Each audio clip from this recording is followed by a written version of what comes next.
আজ থেকে শুরু হচ্ছে এসএসসি ও সমমানের পরীক্ষা। চলবে 13ই মে পর্যন্ত। বাংলা প্রথম পত্র দিয়ে শুরু হয় এই পরীক্ষা। এই বছর এই পরীক্ষার অংশ নিয়েছে 19,28,000 পরীক্ষার্থী। পরীক্ষা শুরুর 30 মিনিট আগেই কেন্দ্রে প্রবেশ করে শিক্ষার্থীরা। পরীক্ষা চলার সময় 13 মে পর্যন্ত সব ধরনের কোচিং সেন্টার বন্ধ রাখার নির্দেশ দিয়েছে শিক্ষা বোর্ড। তবে এসএসসি ও সমমানের পরীক্ষা নিয়ে প্রশ্ন ফাঁসের গুজব ছড়ানোর আশঙ্কা করছে কর্তৃপক্ষ। তাই সরকারকে সর্বোচ্চ সতর্ক থাকার আহ্বান জানিয়েছে শিক্ষা গবেষকেরা।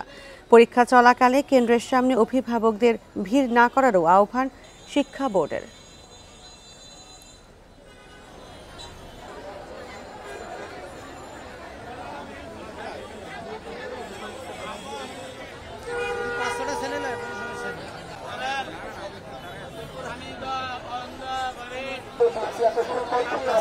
বান্ডেল থাকলে প্রতি সেনমানিতে টাকা বাঁচবে। বিকাশ সেনমানি বান্ডেল কিনে জিতুন প্রতি লেনদেনে।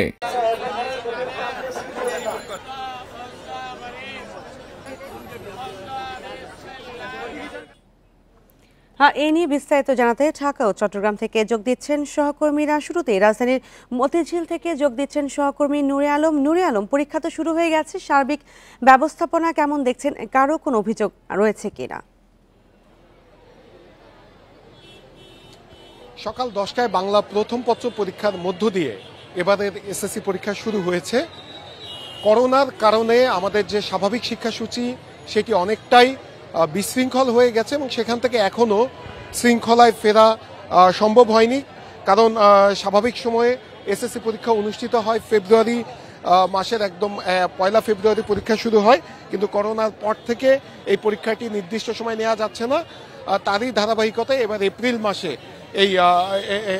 এই পরীক্ষাটি শুরু হচ্ছে এবং মে মাস পর্যন্ত এই পরীক্ষা চলবে।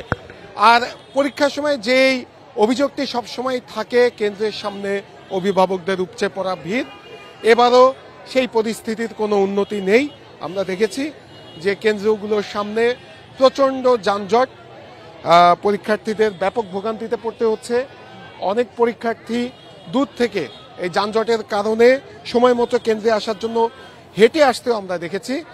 শিক্ষা মন্ত্রণালয় থেকে বারবার করে আহ্বান জানানো হলেও কেন্দ্রের সামনে ভিড় না করার, তারপরেও এটি আসলে কেউই শোনে না। আমরা অভিভাবকদের সাথে কথা বলেছিলাম, তারা যেটি বলছেন তারাও বুঝেন যে অনেকটাই পরীক্ষার্থীদের ভোগান্তি হয়। তারপরেও জীবনে প্রথম তার সন্তানের বোর্ড পরীক্ষা, তাই এই সন্তানকে সাহস যোগাতে এই কেন্দ্রের সামনে আসেন এবং এটি বাংলাদেশে এর আগে সবসময় এটি হয়ে আসছে, এই সংস্কৃতি বাংলাদেশে হয়ে আসছে।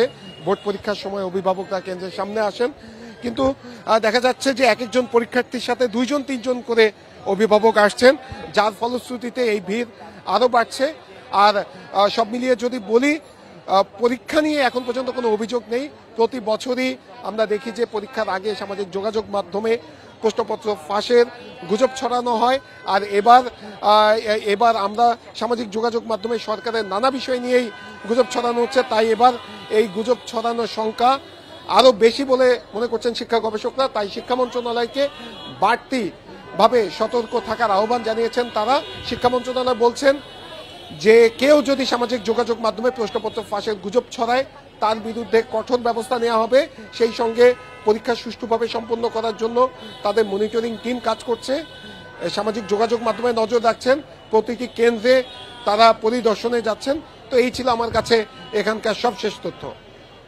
হ্যাঁ, ধন্যবাদ পিন্টু। এবার চট্টগ্রাম থেকে যোগ দিচ্ছেন সহকর্মী অনুপম শীল। অনুপম শীল, চট্টগ্রামে কি অবস্থা? অভিভাবকেরা কি বলছে?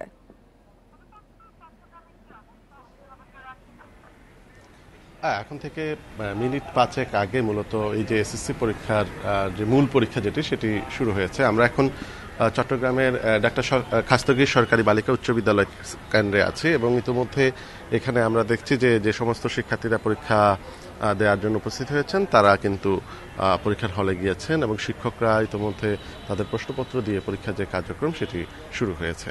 এবার চট্টগ্রাম শিক্ষা বোর্ডের অধীনে প্রায় 1,40,972 জনের মতো এবার পরীক্ষা অংশগ্রহণ করছে। এর মধ্যে ছাত্রীর সংখ্যা বেশি, প্রায় 79,000-এর বেশি ছাত্রী, এবার আর বাকি 61,000 মূলত ছাত্র আর সবচেয়ে বেশি আসলে শিক্ষা বোর্ডে সবচেয়ে বেশি পরীক্ষার্থীর সংখ্যা চট্টগ্রাম জেলায়, এরপর দ্বিতীয় অবস্থানে আছে কক্সবাজার এবং এরপরে রাঙামাটি, খাগড়াছড়ি এবং বান্দরবান।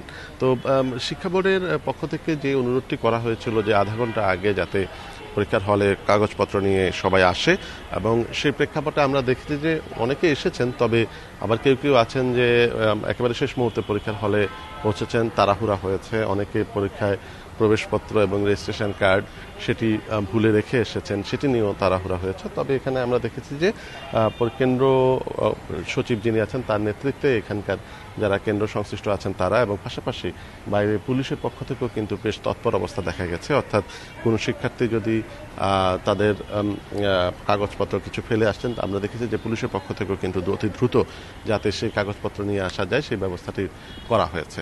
সবকিছু মিলিয়ে এখনো পর্যন্ত আমরা দেখছি যে পরীক্ষার যে কার্যক্রম সেটি মোটামুটি সুষ্ঠু এবং সুন্দরভাবেই এগিয়ে চলেছে, এবং আমরা শিক্ষা বোর্ড কর্তৃপক্ষ যেটি বলছেন যে পরীক্ষায় প্রশ্ন ফাঁসের মতো কোনো ঘটনা যাতে না ঘটে, সেজন্য প্রত্যেকটি পরীক্ষার আগেই পরীক্ষার দিন কিন্তু জেলা ট্রেজারি থেকে প্রশ্নপত্র সরবরাহ করা হবে, এবং বেশ কয়েক সেটের প্রশ্নপত্র সরবরাহ করা হবে, এবং পরীক্ষা কেন্দ্রে পরীক্ষা শুরুর কিছুক্ষণ আগেই মূলত এই প্রশ্নপত্র কোন সেটে পরীক্ষা হবে সেটি নির্ধারণ করা হবে।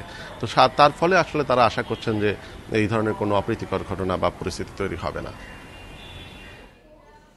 শুরু হয়ে গেছে এসএসসি পরীক্ষা এবং সেই বিষয়ে চট্টগ্রাম ও ঢাকা থেকে যুক্ত হয়েছিলেন সহকর্মীরা।